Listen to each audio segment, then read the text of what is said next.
Hey guys, it's Bill from BlenderBrit. Welcome to another tutorial. Today's subject is rope. We're going to be focusing on a single length of rope rather than this full scene. It's going to cover the modelling, the texturing and materials, using a curve so you can control the rope and bend it into any shape that you need.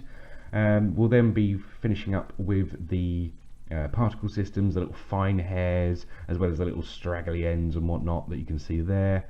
So by the end of it, you'll be able to make some good looking rope. So let's get started. Right, so in a new scene in Blender, the first thing we're going to do is delete the cube and the lamp and move the camera out the way to layer 10. Good, nice and clean. I'm going to press Shift A, add in a plane. I'm going to go to front view by pressing number pad 1, and then orthographic mode by pressing number pad 5. Then in edit mode, press tab to get into that. I'm going to hit R to rotate, hold down control to snap, and rotate 90 degrees. Perfect. Then we're going to add in a mirror modifier, turn off the x-axis, turn on the y and z, and then from side view, number pad 3, if you hit G and grab it out of the way, you'll see it's mirroring perfectly. Good. Okay, I'm going to press X and delete only the faces, which leaves us the 4 vertices that made up the plane.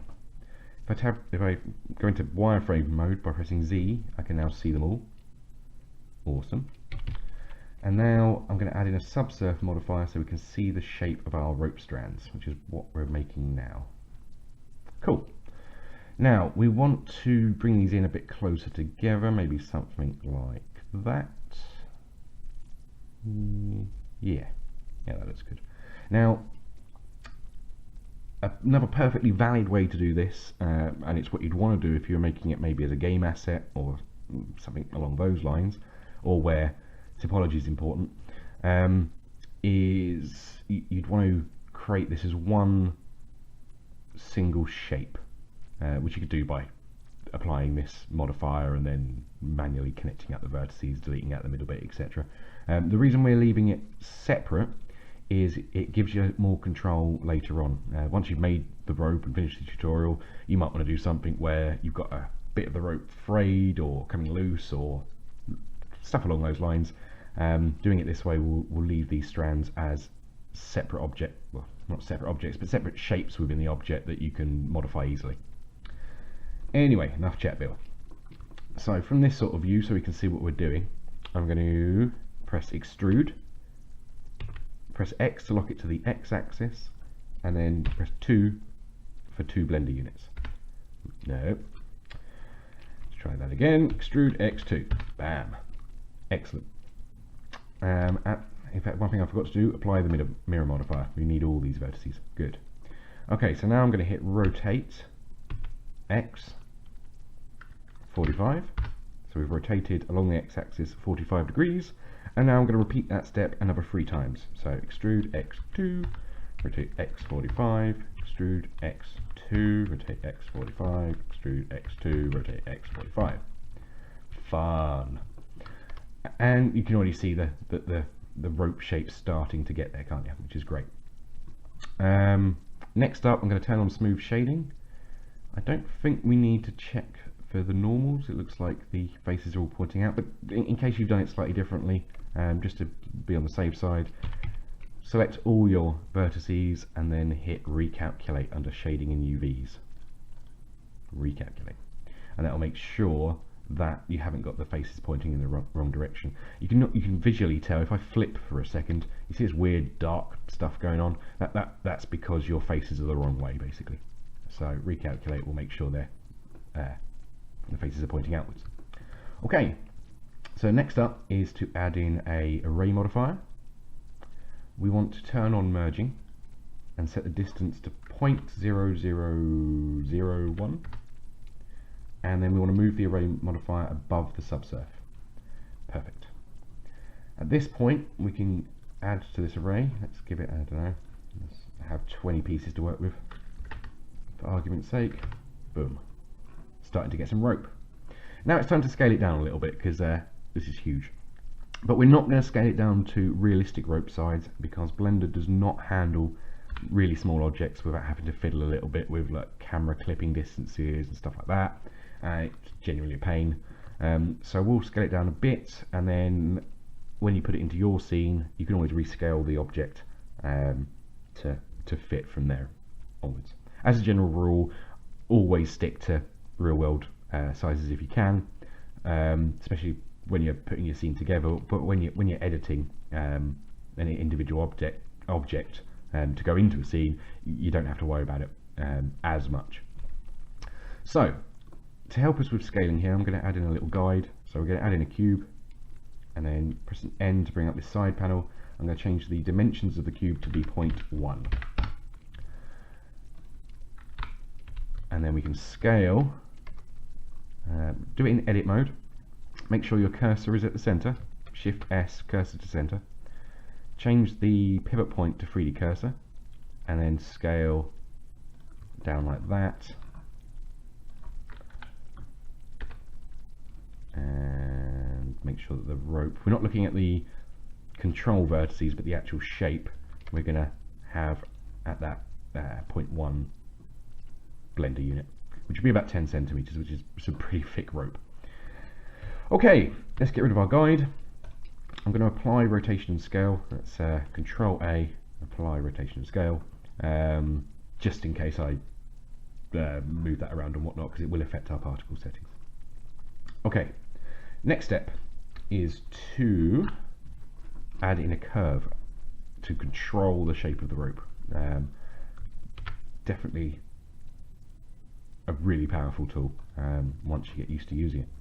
Okay, so with our circular curve that I added there, that was Shift A, curve, circle. I'm going to tab into edit mode. I need to free up these, change your pivot point back to median point after you've done the scaling.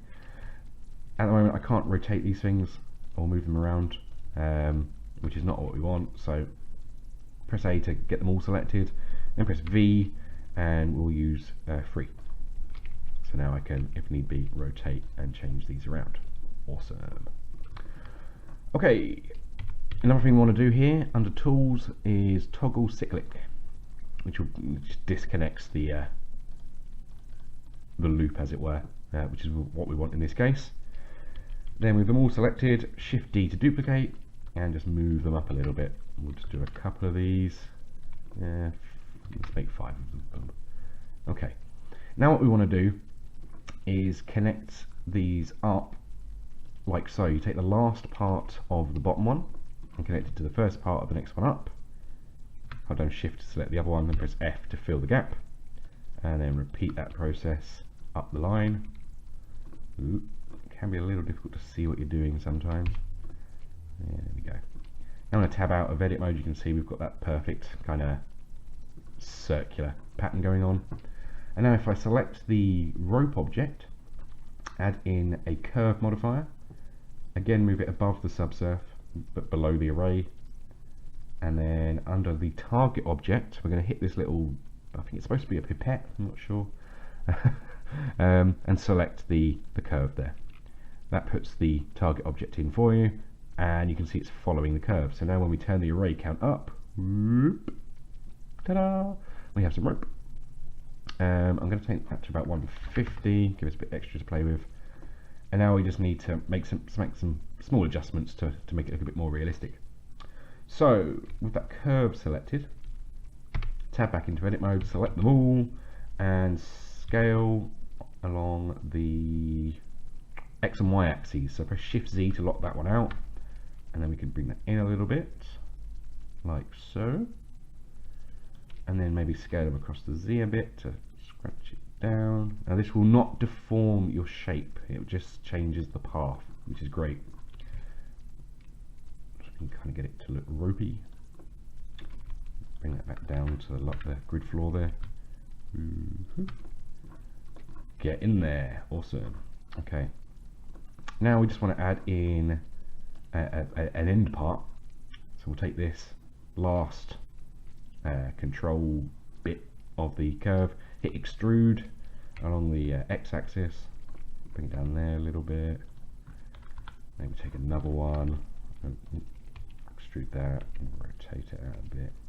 It's basically going to be going off view, so it don't really matter. Okay, that's pretty good. We just want to hide this end part. So again, locking out the Z-axis when we grab. Move that a bit over there, rotate it a little, and then we've just got to, if we grab these little end points here and grab it down the Z, you can start to shape that out quite nicely. About there. Definitely getting there. That looks pretty ropey to me. It's a little bit too neat and tidy though, so let's fix that by selecting all of the control points of the curve and hitting randomize, which is in the tools panel at the left here. It's a bit too random, so if you bring up the controls at the bottom there, you can move that down just to give it a bit more randomness. There we go. Maybe scale them in again. It depends what you're doing and how close to the camera it's going to be, but you can always control these completely manually just to create that extra bit of variation. Move that out a little bit, down, that one down, that one down too. Yeah, not too shabby. Yeah, certainly do for our purposes. Okay, so now we need to get some lights on the scene. We're going to be moving on to materials, and it's really pointless doing that until you can actually see your object in rendered mode. So let's add in a cube? No, a plane for our ground floor. Excellent. I'm going to hold down Shift and press layer 10 to bring our camera back into the scene, and then get the angle roughly where I want it, which I don't know, about there should do. And then hit Control Alt and number pad 0, and that will lock the camera to that view. Well, not lock it, but set it. And then we just need to make some small adjustments there. Rotate it down a bit. Go down a little bit there. Maybe up a little bit, like so. Whatever, you get the idea. So that's set up. Okay, next we're going to add in some light. We'll do this quite quickly. We'll just add in an area lamp, bring up the size, and change that to a slightly yellowy tone, and put that about there, I suppose. Yeah, should work well. Duplicate the lamp there, and I'm just gonna bring that down a bit.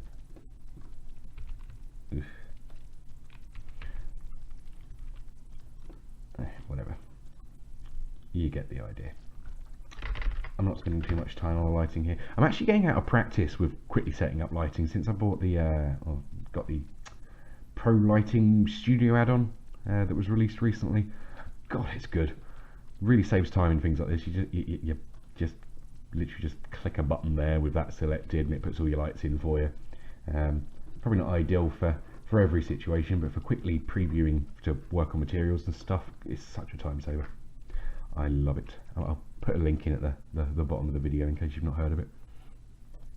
Okay, nodes view. Turn on rendered mode.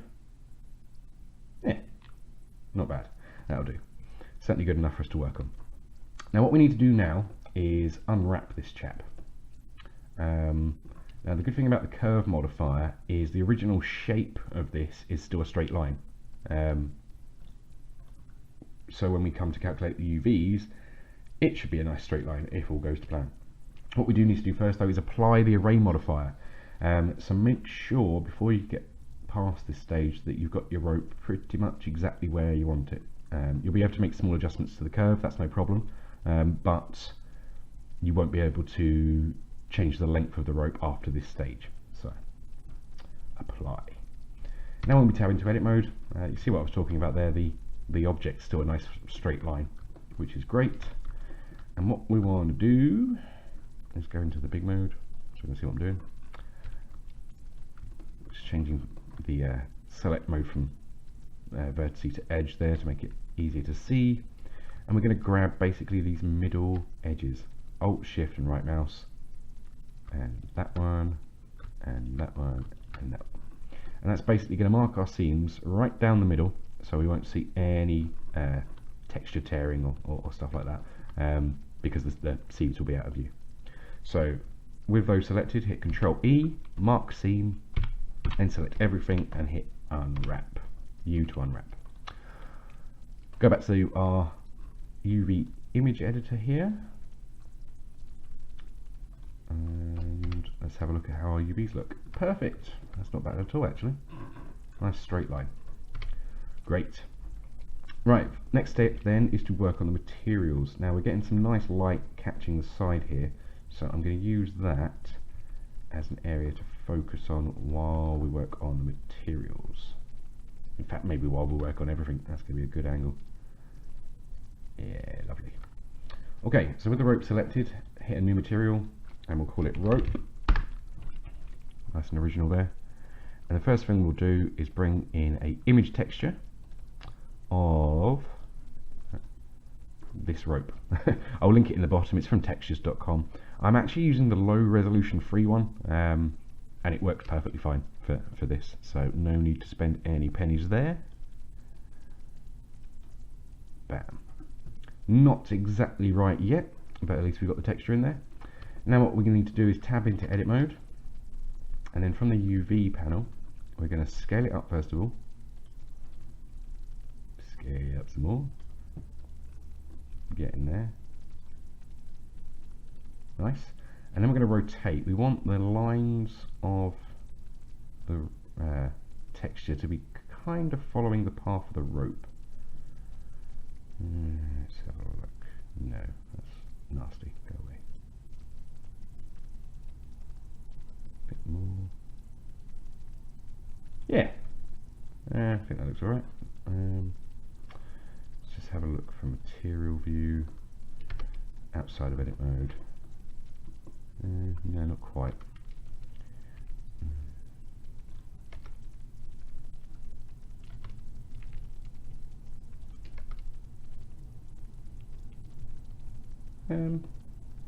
Yeah, that's kind of ropey, doesn't it?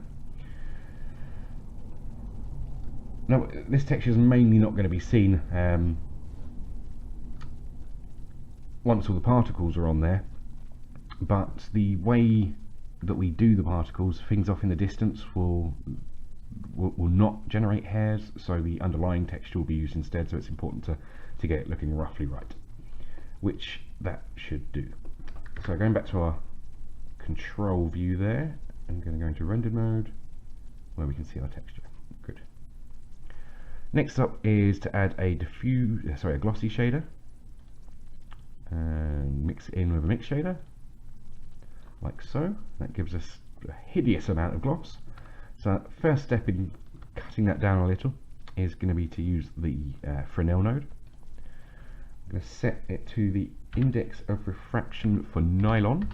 I don't know if it's the value we should be using, but it certainly looked fine to me. And now you can see you're only getting, just zoom this camera out a bit, you're only getting the light on the sort of extreme edges rather than all over, which is exactly what Fresnel's for. Ooh, that's a little bit on the close side, Bill. Thank you. Right. But we still want to bring it down some more, because if you look closely, I'm breaking things. Oh, come on, man. Ooh, it's misbehaving. Now, as you can see, currently the gloss is being applied evenly there, which we don't really want. We want it to slightly follow the texture that we put in place.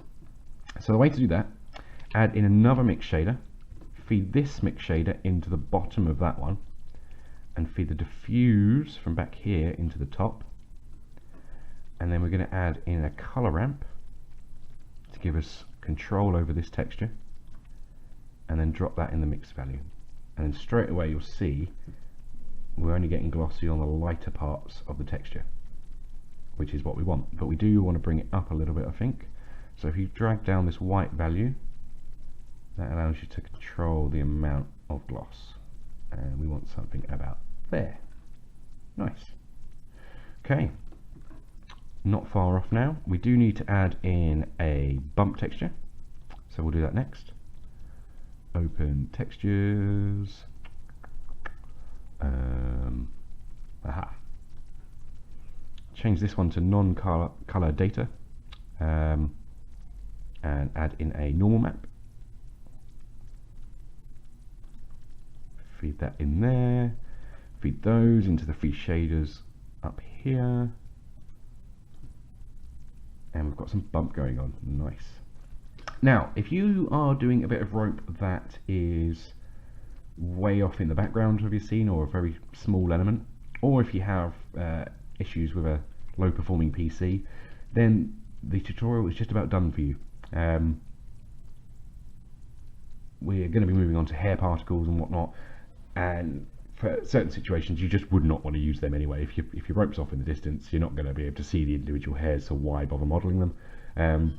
But if it's going to be a primary element of your scene, or something really close to the camera, you're going to want to go into the extra detail, because up close that does not look realistic at all, but off in the distance somewhere it would do fine, wouldn't it? So use the hairs sparingly, because they do eat up the render time considerably.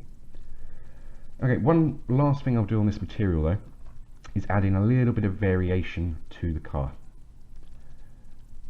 because who likes repetitiveness? Certainly not 3D artists, that's for sure.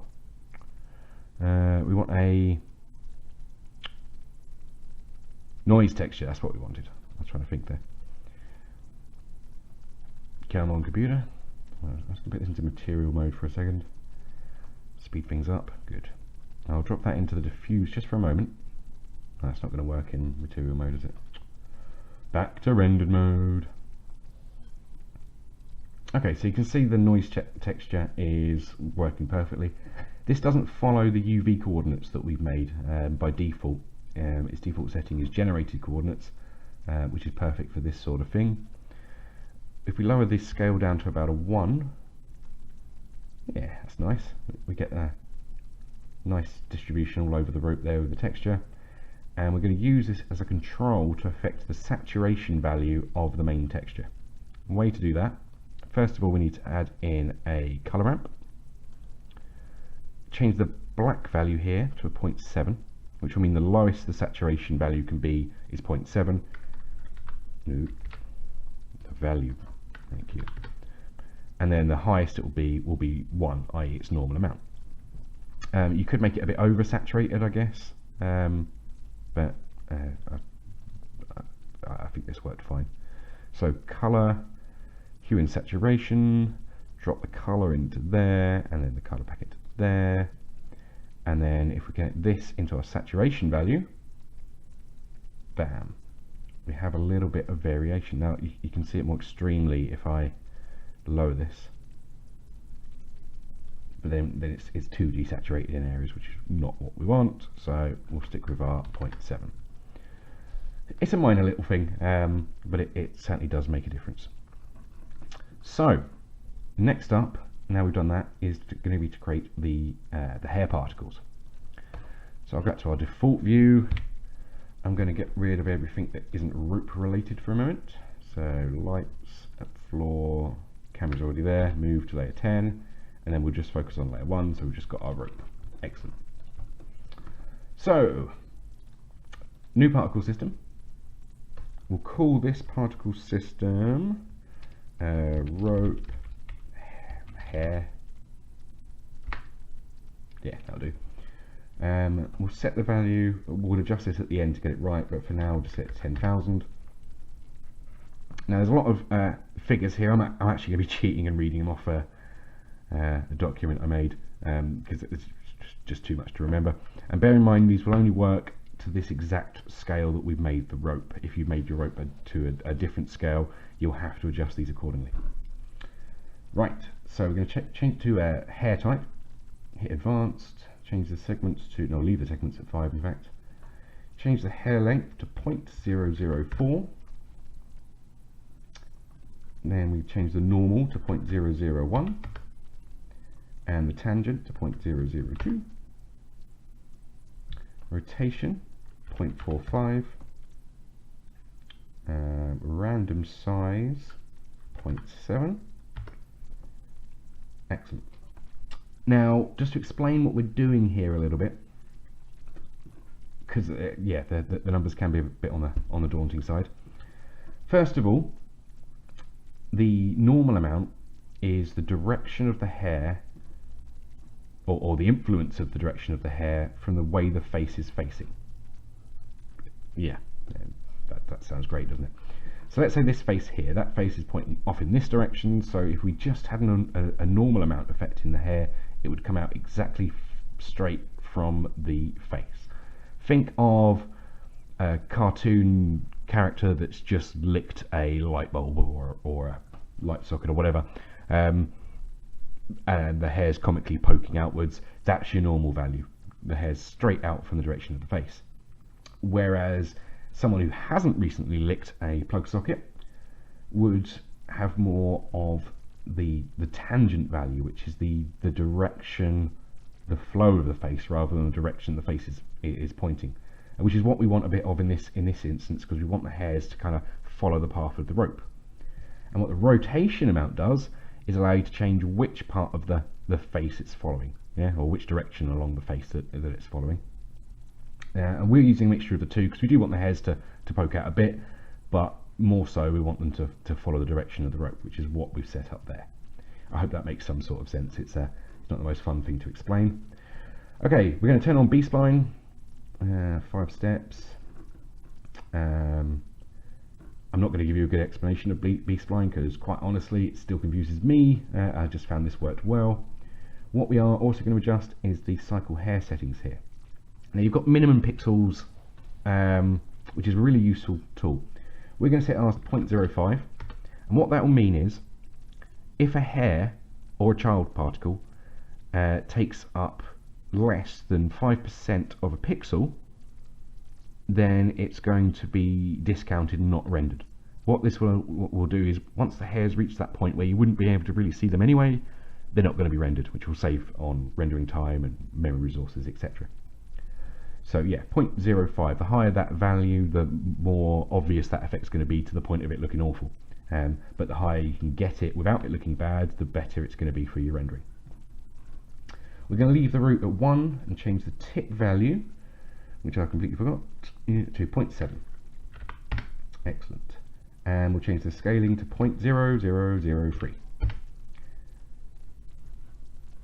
Perfect. Okay, only thing left to do on this first particle system is the children, so we'll turn on children to interpolated mode. The render amount we'll set to 100, which is already at. Perfect.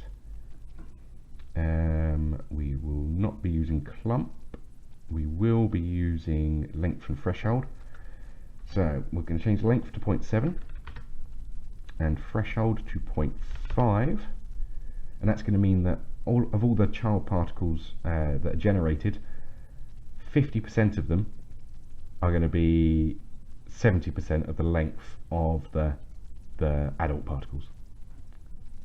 So yeah, that's what those figures mean. And then we're going to put in a little bit of roughness just to make them look a bit on the messy side and not too uniform. 0.001 on the uniform roughness, 0.001 on the end point, and 0.001 on the random. It's kind of hard to see what that does in preview mode, but it does make a big difference, so we definitely need those on. And I think, aside from the amount of particles, that's about right for the fine hairs, so let's up this to about 40,000, which is a lot of hairs. And bear in mind this is only 10% of the total, because we've got all we're only displaying 10 child particles. When in rendered mode it's going to have 100, or when you do a final render it will have 100. Probably needs to be a bit higher than this, but we'll leave it like that for now and create the next particle system. So new particle system, we'll call this one rope hairs frayed. I think I've spelled that right, doesn't really matter. We'll leave that on 1000 for now anyway, though we are going to turn up the segments. turn it to hair mode first. Advanced. And set the segments to 10, which means that each hair is going to be made up of 10 segments. The reason we're setting this one higher is because they're going to be longer hairs and they're going to be kind of frayed and scraggling about. So we need more segments so you can so that they look more realistic, basically. Hair length for this one is 0.004 again. Advanced didn't come on for some reason. There we go. Now the normal value of this one, we're only going to use 0.0001. The tangent value, 0.002 again. And this one's going to get a random amount of velocity added to it of 0.001. Because these are going to be crazy hairs, the little frayed ones. And a rotation again, 0.45. So they're following the right direction of the rope. And we need to turn on child particles. We leave off B-spline for this one. Turn on interpolated children again. We'll set these to 35, both display and rendered amount. Is it just me? Can you not see those? Let's turn off the original one. Yeah, they don't look particularly great, do they? I got this right. Let me just check. Normal, yep. Tangent, yep. Rotational, yep. Random, yep. Random size, forgot that. That shouldn't really affect it much. Brownian. Again, not going to give a good explanation of Brownian, but it does some crazy stuff with the hair, which is exactly what we need in this instance. I mean, just the difference there is quite insane, isn't it? And it gives us exactly the effect we want. If you're wanting to learn more about Brownian, I advise Googling. By the sounds of it, I should probably do it too. But let's move on. So yeah, we left B-splines off. We got children on interpolated at 35. We only want random roughness on this one of 0.025. Perfect. And the length and threshold we'll put at 0.5 for both. So that means 50% of the child particles will be 50% of the total length of the adult. Yeah. We're going to leave the minimum pixels at 0.05 again. The root value we're going to take down to a 0.5, and tip value we're going to take down to a 0.1, and we're going to leave the scaling as was the last one at 0.0003. I'm going to double check because I don't remember doing the scaling for that one.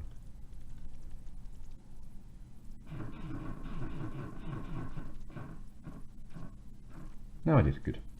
Yeah, one thing to note, these cycles rendering settings, they do not do anything to the preview. So your hairs can look lovely and exactly how you want them in the preview, but when you come to render, each hair will be 10 times the size you're expecting, and that's because these cycle hair settings aren't done. Hopefully one day they'll be reflected in the preview, but not yet. We'll have to wait and see, won't we? And that is about it for the hair. Now before I do the materials on the hair, which we'll do in a moment, I'm going to run a test render, but I will pause for that because this is going to take a little while to build up the VVH and whatnot, so I'll be right back. Right, well, as you can see, I don't have a render for you just yet. As I was rendering, I realised this is taking up way more memory than we're probably going to want to use, or more than you guys might have at home. So I stopped it to show you a method of cutting down on the amount of particles that we use, because I think that is going to be important. So just for a moment, I'm going to turn these particle systems off because they slow my computer down quite a bit. And we're going to take the camera and zoom in a bit, get a nice shot from about there. Yeah, that would be nice. Now with the rope selected, let's create a vertex group called rope, or hairs actually, we'll call it hairs,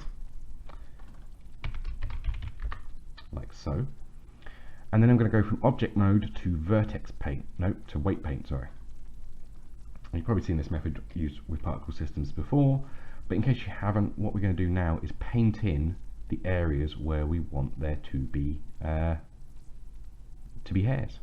which means we can use a lot less hairs because we're not going to be painting all the faces that you can't see, the bits that are off screen, etc. So let's just get this painted like so. God, this is going slow. I haven't got that many vertices. It must be my screen recorder. I don't have the best PC in the world, but it's certainly better than this. Oh well. Do do do do. Do do do. Yeah. Perfect. Okay. Yeah. Okay. So now just the bits that you can see in this frame are marked red. If I go to outside of that, you'll notice that all the back parts, all the stuff that's off camera, it's all blue, so we won't need to generate hairs there, which is perfect. So now in object mode, we'll reselect our object there, and on both particle systems, I'll turn them on. We're going to go down to vertex groups, and under density, select our hairs group. Excellent. So now, as you can see, we're only getting these hairs in the frame, which should allow us to turn these down quite a bit. Let's try 20,000. Yeah, that should work pretty well. And then we'll do the same here. Density. It would help if I turned it on, wouldn't it? Excellent. So now our little scraggly hairs are just in the shot as well. Perfect. Okay. So once again, I'll pause to render. Right. So there we have our render. Obviously, we've not put materials on the hair yet, but we can see how the distribution of them's going, and it definitely looks like we need to up the overall particles a little bit on the main system. I'm going to leave it as is for now, but you want to try and avoid seeing through to the actual mesh itself, especially when it's close up like that. But we'll add in the materials and we'll see how it looks. So this will be the last stage. I'm sure you're pleased. I've already added in a second material on this object, just so I could do the preview render, and changed the materials of both these particle systems to be the new material that we've made. Okay, so with that material selected, I'm going to rename it rope hairs, and it's going to be a slightly different material to what was used on the surface itself. We are, however, going to start the same by bringing in the texture. Cool. We'll turn on this preview thing and select hairs, because it's actually quite good at showing what the hairs will look like. And as you can see, just dropping that in instantly changes them to the sort of colour we're after. The way it works is from the point where the hair comes out of the face, whatever part of the textures there will dictate the colour of that specific hair, which is what's happening here. So next we'll bring in the glossy, pretty much identical to before, though we won't be using the texture to say what part's more glossy than the other. We're just going to use the Fresnel value. So I'll add that in now. 1.53, I think. Yeah. Won't see it too much in this preview, but it does make a difference. The next stage is we're going to add in some translucency. Now, this is about the only occasion I can think of where you don't use a mix shader, use an add shader. I would imagine there's a way to use a mix shader using one of the light path options. I've not experimented with it, but that would make sense. But I usually just see it used as an add shader, and it works perfectly fine, so we'll do that. And if you look at the preview there, you can see what it's doing is allowing light to pass through the object and project it out the other side, giving that translucent effect. Obviously way too much there, so we need to tone that down. First thing we're going to do is make it so the light it's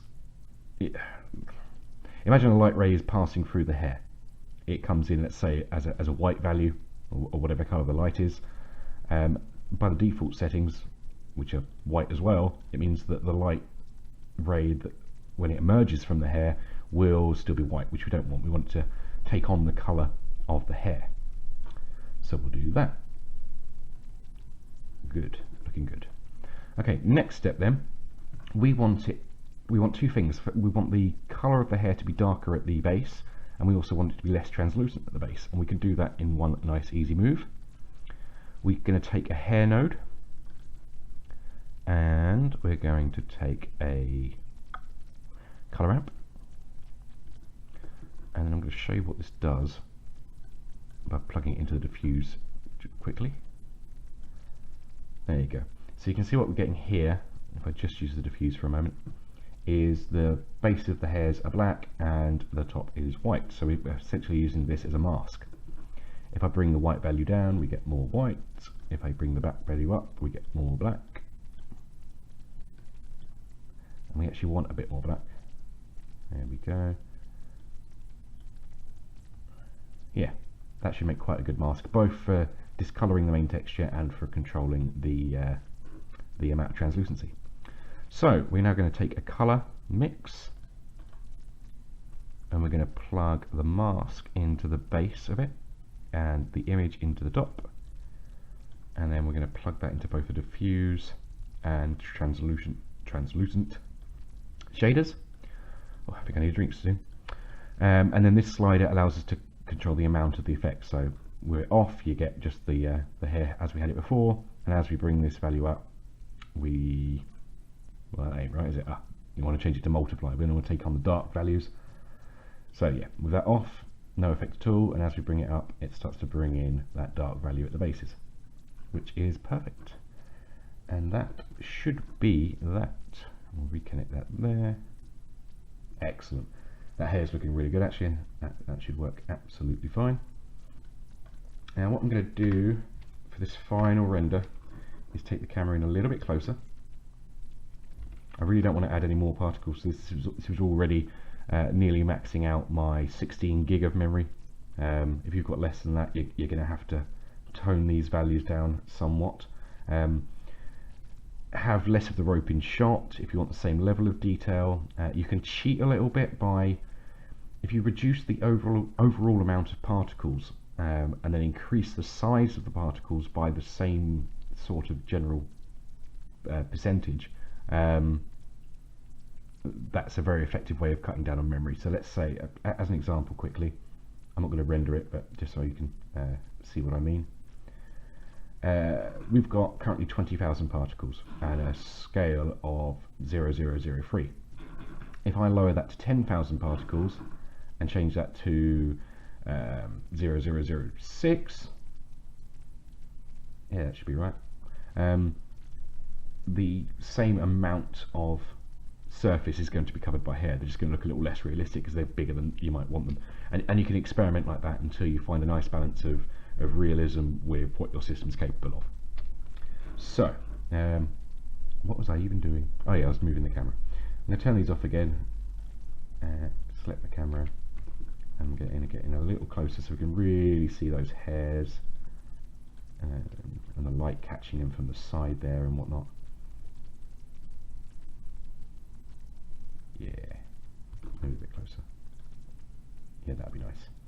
And then what I'm going to do is adjust the weight paint. I'll do that from default view so we can see what we're doing. And that'll be fine. And I'm just taking out the areas we don't need, basically.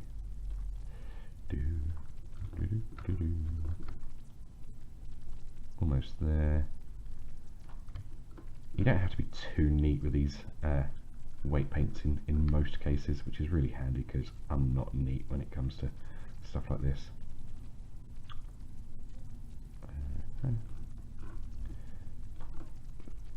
Let's just get this out of that view for a second. Right, just so we can see exactly what we can take off and what we can't.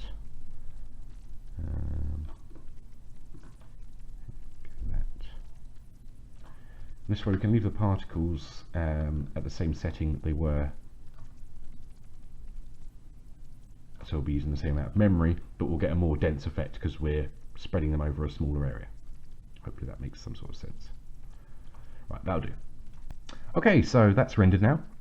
As expected, the amount of particles still needs to be raised a little bit. You could also probably get away with removing the hairs from the more distant part of the shot. I don't think that's really doing much, but we'll still be taking up a huge amount of resources.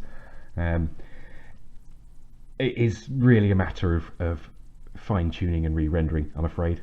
It took me quite a while to get the exact result from the picture at the beginning, but the basic principles are we've covered them. I'd love to see what you do with this tutorial. Post up your images either in the comments below on YouTube, or there's links on there to Facebook or Twitter or whatever. We'd love to see what you do with it. So yeah, have fun, and I will see you next time. Thanks for listening.